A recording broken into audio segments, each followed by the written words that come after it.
Let's start our first chapter of the 9th ICSE, that is language of chemistry. Now, see, if you want to learn the English language, what we are doing first? We are learning letters A to Z. Without learning those letters, we cannot able to read or write the English. Same like that, if we want to learn the chemistry subject, we need to understand the basics of the chemistry. What are the basics of chemistry? These are the symbols, different formulae, and the definition of basic things which we need to understand before start to learn the chemistry. That we are going to see in this chapter. In this chapter, we are going to learn what is meant by matter, what is meant by symbols, what is meant by formulae, and what is meant by chemical equation, and how to write those. We'll see everything one by one. What is meant by matter? In our surrounding, there are many types of objects. Those all are known as matter. But if you want to define the matter, what is meant by exactly the matter? Matter are those substances which has mass and occupy space. For example, you can take example of anything, that is dust which is present in your class, or simply plants, animals, anything you can take. They are having their own mass as well as they occupy some space, means to keep them we require some space. Those all substances which is having their mass and which occupy the space, those all are known as matter. A matter is made up of tiny particles. These particles are invisible to the naked eye. You can take any example of matter. Those all matters are made up of from very small tiny particles. When we want to see those particles, these are very small in size, that's why we cannot able to see by our naked eyes. Those all particles come together to form a matter, and that we can able to see by our naked eyes because its size increases. This is all about the matter. Now, the tiny particles which are present in the matter, what is the name of those particles? We'll see. Each and every matter is made up of small tiny particles. Those small tiny particles are nothing but atoms. Now, what is meant by atom? See, all matter is composed of atoms. Atoms are often called the building blocks of matter, made up of many small particles, and those small tiny particles are nothing but atom. That's why we are saying atoms are the building blocks of matter. Next term, that is the elements. What is meant by element? See, matter that is made up of only one kind of atom is known as element. Element is that substance in which only one kind of atoms are there. Then we are saying that is a element. For example, we can take example of hydrogen. In that what happens? All the atoms of hydrogen are present only. If we are taking example of sodium, all the atoms of sodium are present in that. Then we are saying that is the example of element. Means the substance in which only one kind of atoms are there, that is known as element. There are many types of elements are present in this universe. Near about 118 elements are present, and those all elements are arranged very beautifully by scientists in periodic table.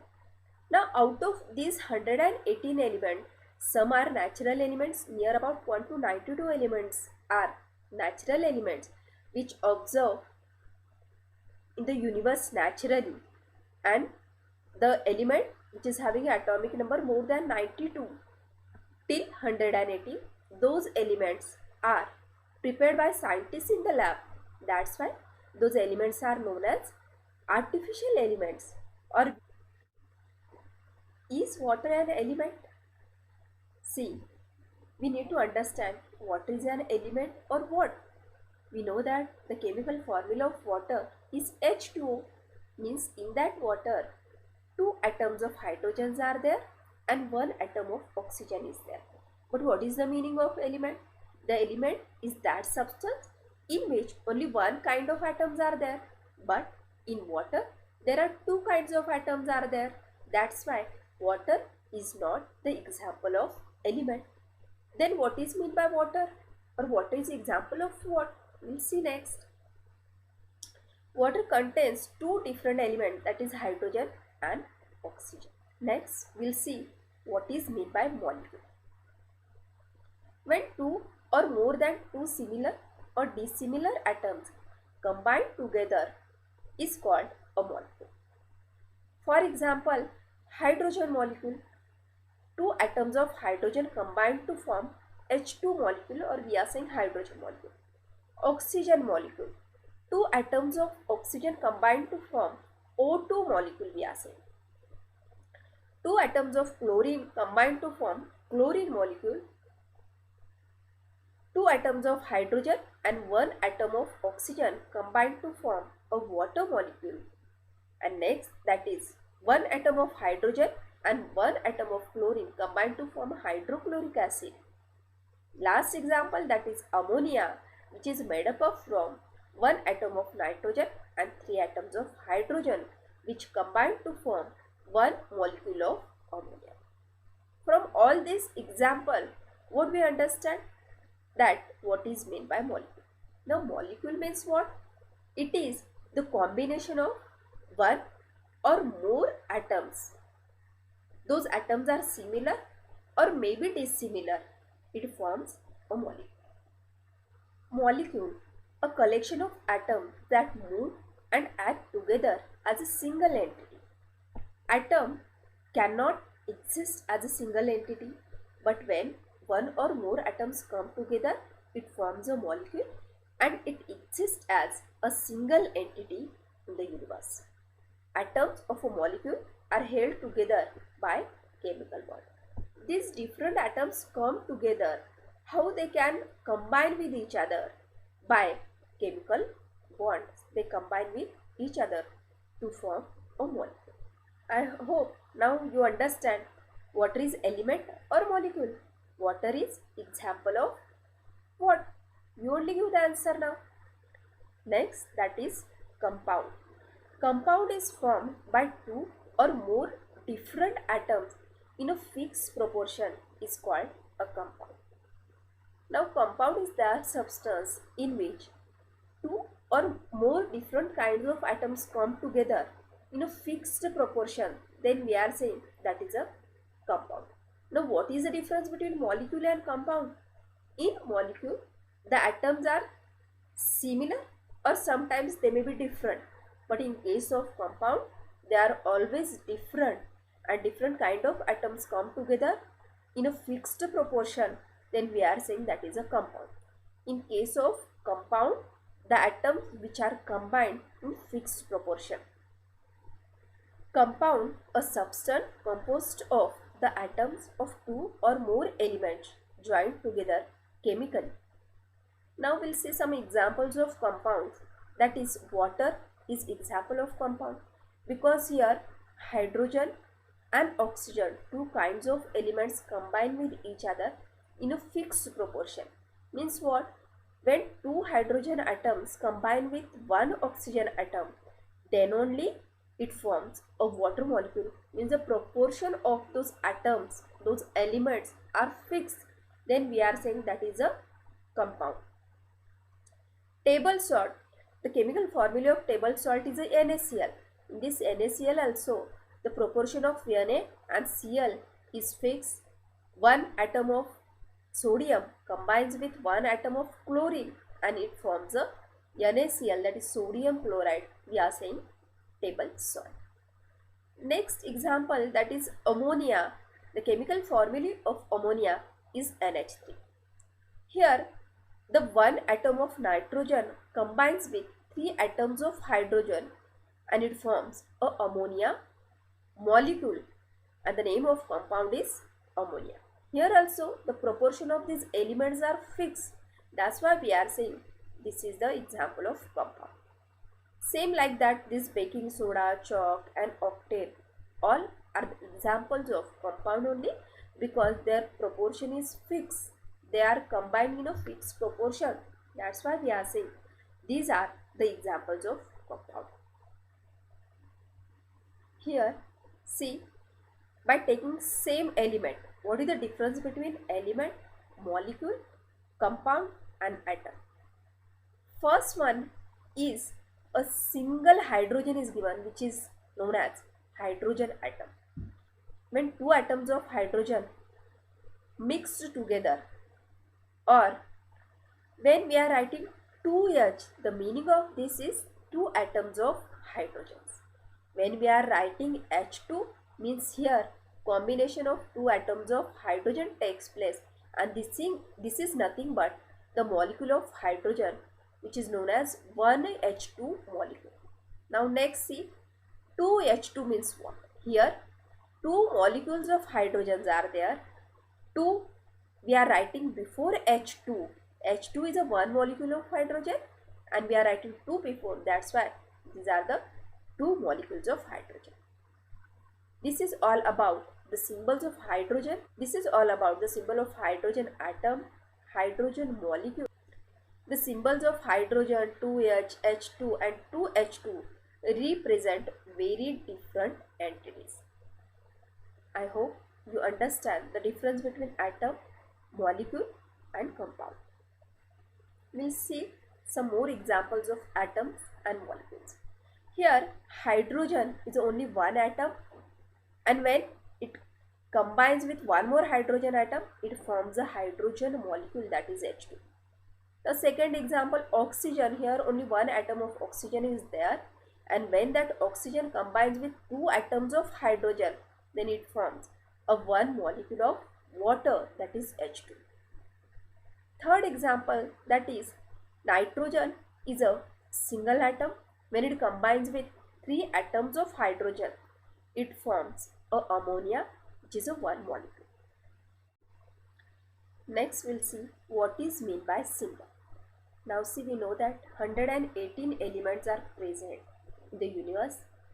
Those all elements are arranged systematically very beautifully in periodic table. But to write the whole name of that element or to place the whole name of element in that periodic table, scientists feel difficult. That's why they decided to use symbols for those elements. Initially, scientist John Dalton decided to use some pictorial symbols to represent these elements, but that was also difficult to remember and represent. That's why after some years, scientist Berzelius discovered new method to represent the element. That is, he said to use alphabetics to represent the different elements, and nowadays we are using the same method to represent all the types of elements. Now why we are using symbol? What is the importance of symbol? What is the significance of symbol? We'll see. Symbol means what? The specific abbreviation used to denote the name of an element is called its symbol. Any element is there. If the name of element is hydrogen, instead of writing whole hydrogen, what we are doing? We are taking its abbreviation, that is H in capital, and that is nothing but the symbol of that element. That's why the definition of symbol is specific abbreviation used to denote the name of element is called its symbol. Now what is the significance of symbol? Why we are using this symbol instead of the whole name? A symbol represents a short form of an element which is easy to understand and easy to represent, which is for our convenience we are using this symbol. It represents one atom of the element. When we are using one letter, that one letter represents the one element.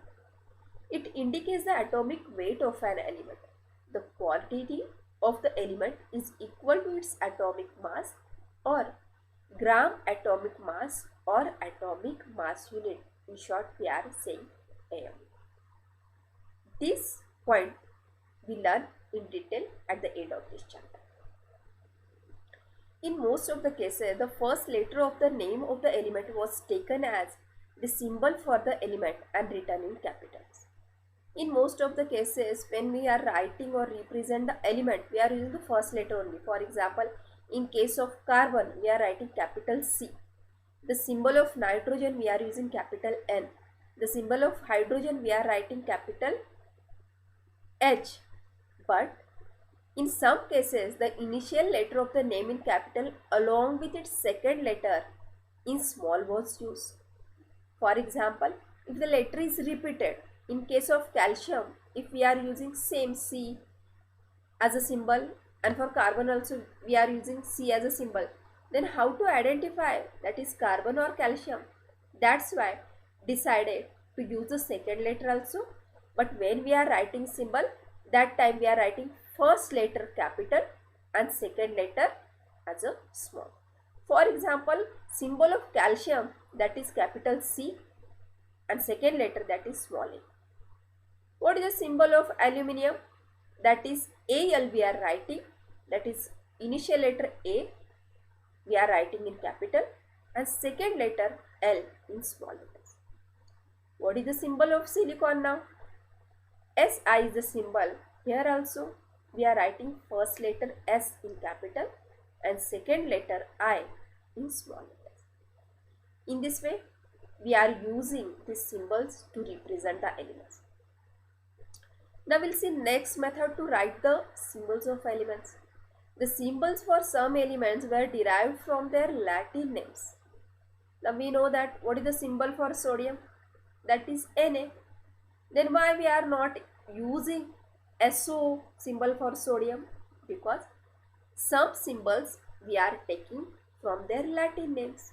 Now we'll see. The name of sodium element in Latin is a natrium. That's why we are using symbol Na. The name of potassium in Latin is a kalium. That's why the symbol K we are using. The symbol of iron is Fe because its name in Latin is ferrum. The name of copper in Latin is cuprum. That's why symbol Cu. The name of silver in Latin is argentum. That's why the symbol Ag we are using. Same like that, other gold, mercury, lead, we are using the symbols by the name of their Latin names. So try to remember all these symbols. What is meant by ions or radicals? We'll see next. An ion or a radical is an atom or a group of atoms of same or different elements which behave as a single unit with a positive or negative ion. The meaning of this sentence is that atom which is having charge on that, sometime it may be positive, sometime it may be negative. It is an atom or group of atom which is having positive or negative charge is known as ions or radicals. And this atom or group of atom having charge is act as or behave as a single unit, and it is having a power to combine with other units to form a compound. And this is nothing but the ions or radicals we are saying. We'll see some examples of ions or radicals and how they form the compounds with other radicals. We'll see next. These ions or radicals are classified on the basis of their number of charges like monovalent, divalent, trivalent. With example, we'll see the meaning of these different ions or radicals. The number of charges indicate the number of electrons lost or gained by the atoms or group of atoms. Depending on the number of charges, 1, 2, 3 or 4, the ions or radicals are described as monovalent, divalent, trivalent and tetravalent respectively. These are the atoms or a group of atoms on which the number of charges are there. Those charges depends on the how many number of electrons are lost by that atom or group of atom, or how many number of electrons gained by that atom or group of atom. Now, if any atom loses one electron, then it is having one positive charge. If that atom gains one electron, then it is having one negative charge. Means depending on the number of electron loss or gain, the number of charges are different. If one positive charge is present on any atom or group of atom, then we are saying that is a monovalent electropositive ions. For example, here ammonium NH4 plus, here on group of atom, that is NH4, is having one positive charge.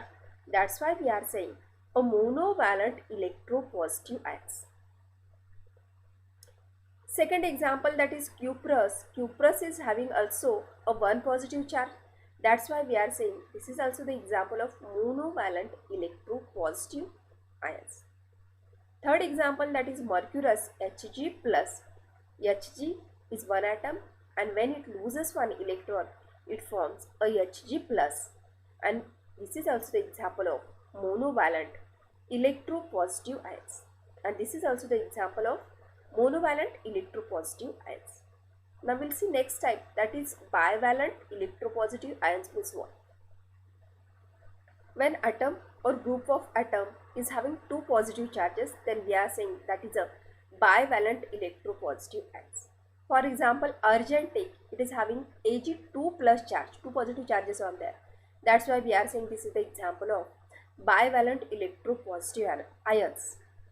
Ferrous, Fe2 plus. Fe is also having two positive charges on that by losing two electrons. That's why it is also the example of bivalent electropositive ions. Now stannous, cupric, these are also the examples of the same. Now we'll see the third type of ions or radical, that is a trivalent electropositive ions. Same like that above, when one positive charge is there, we are saying monovalent electropositive ion. When two positive charges are there, then we are saying it is a bivalent electropositive ion. Same like that, if on one atom or on a group of atom, three positive charges are there, then we are saying that is a trivalent electropositive ions or radicals. We'll see some examples of that. Trivalent electropositive ions, that is aluminum. It is having also a three positive charges. That's why we are writing Al3 plus. Chromium Cr3 plus and arsenic As3 plus. These all the ions is having three positive charges. That's why we are saying these are the examples of trivalent electropositive ions. Now next we'll see that is the tetrapositive ions. Plumbic, that is Pb4 plus, and the stannic, that is Sn4 plus. Those both the group of atom is having four positive charges. That's why we are saying these are the examples of tetrapositive ions. In this way, we learn about the classification of ions or radicals depending on their number of charges. These all are the examples of positive ions or radicals. Same like this, negative radicals or ions are there. They are also depends on the number of negative charges on them. If one negative charge is there, then we are saying that is a monovalent negative radical or ion. If two negative charges are there, then we are saying that is a. Now we'll see some examples of negative ions.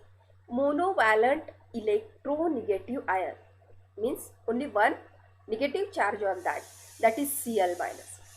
Divalent electronegative ion, example of that is a O2 minus ion. Third one, that is.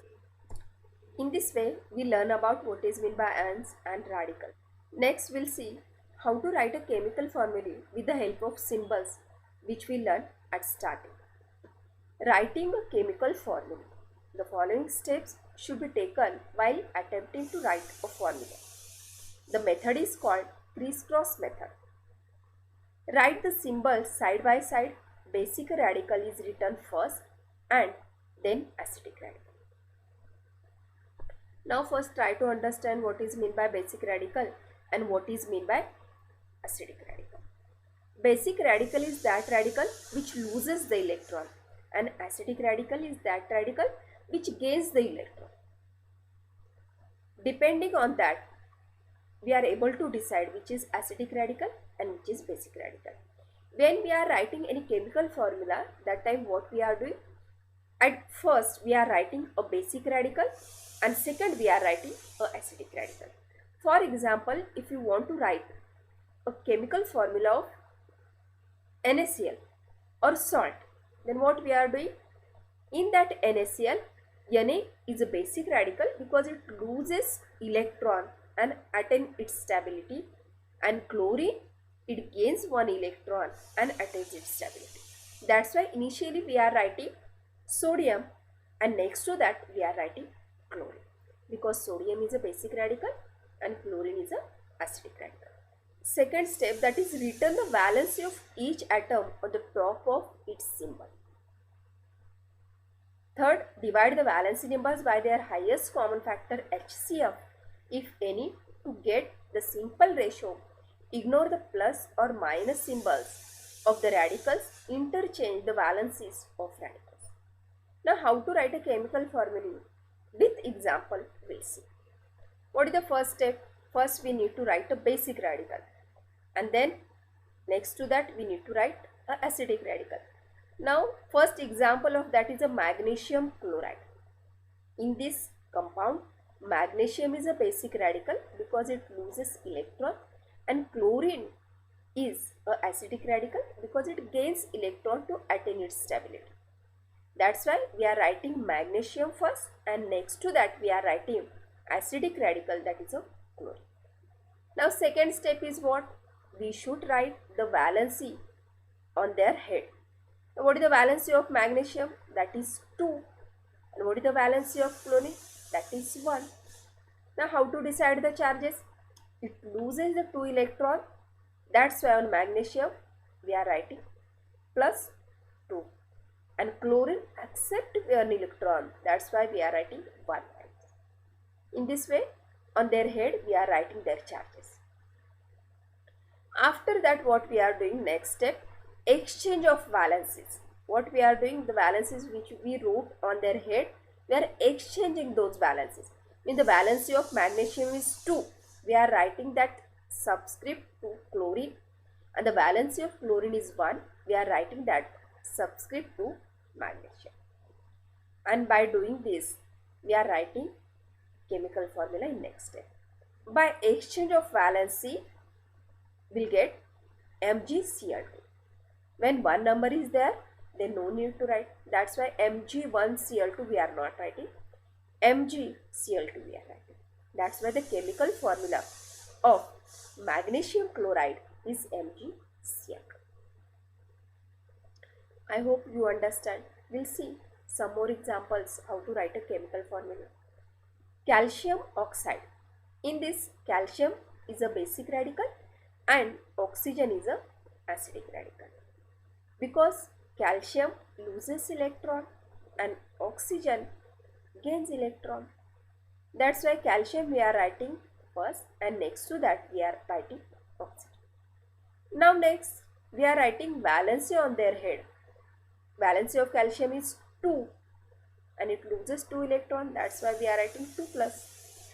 And valency of oxygen is 2 but it gains 2 electron. That's why O2 minus we are taking. Now next step, that is we exchange their valencies. Here Ca2 and O2 will come, but by doing HCF we'll get that value 1 only, and it will come CaO, that is nothing but the calcium oxide. We are not writing one number here, that's why we are not writing Ca1 and O1.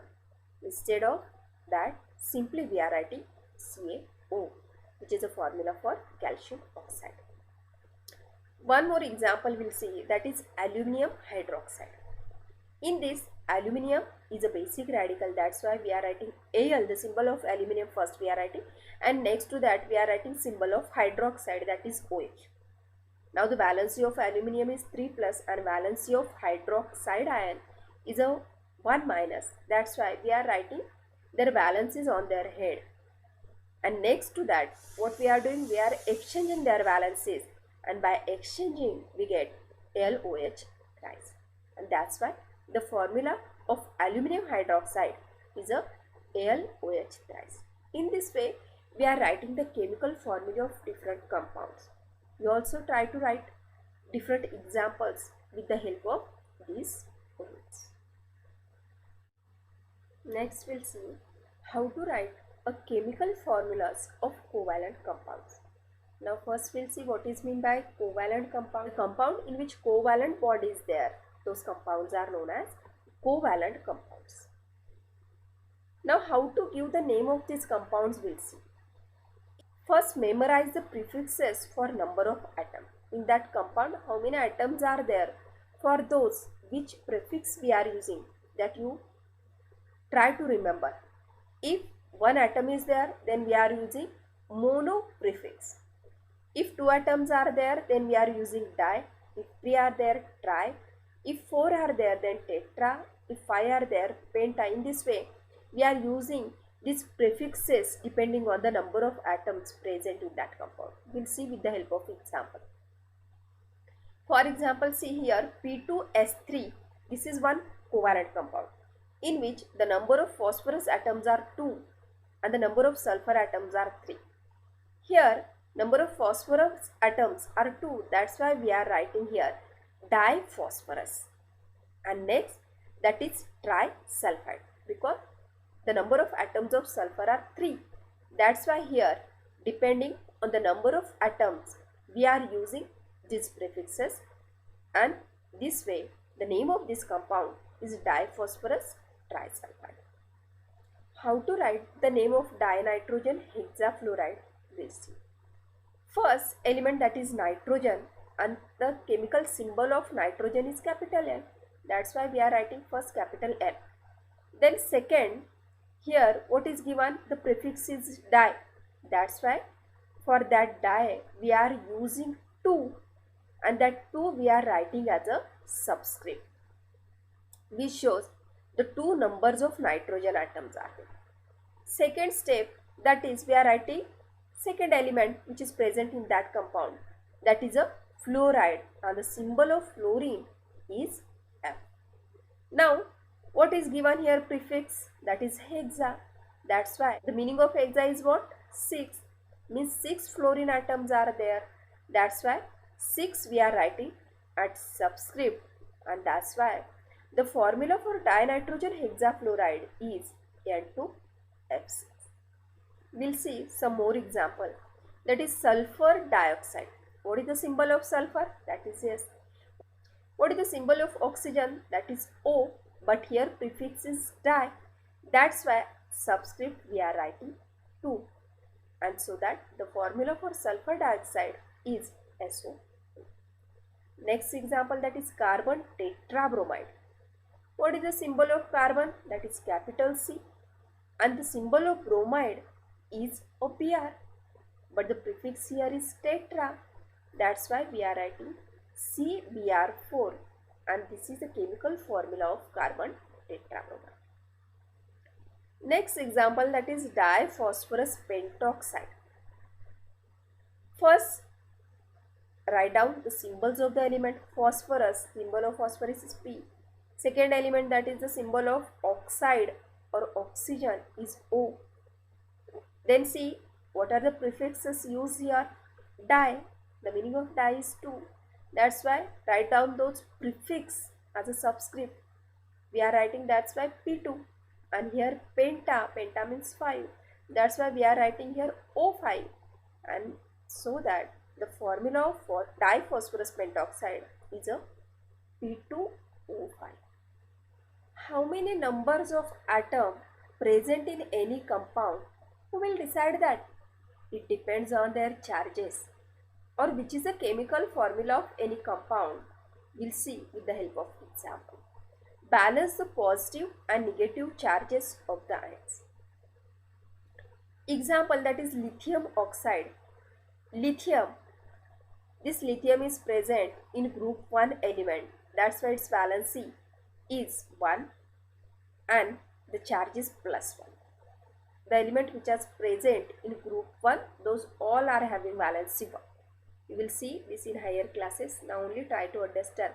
The charge on lithium is +1 and charge on oxygen is -2.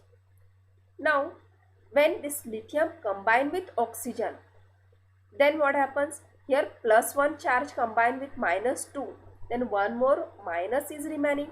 That's why the 2 atoms of lithium here combines with oxygen to neutralize its charge. Means +1 charge of 1 lithium plus 1 charge of 1 lithium is +2, and it neutralizes with -2 of oxygen, and that's why it is a stable compound forms. Means no any charge on that, and which balance the both positive and negative charges of the ions and forms a stable compound. and depending on their charges we are writing the chemical formula. Now here to form a stable compound, how many atoms of lithium and oxygen used? To form this compound, how many ions of lithium and oxygen are used? See, here to neutralize charges we use 2 ions of lithium and 1 ion of oxygen. That's why the chemical formula of lithium oxide is Li2O. I hope you must have understood how to write a symbol, how to write a chemical formula of compound, and how to write a name of compound with the help of chemical formula.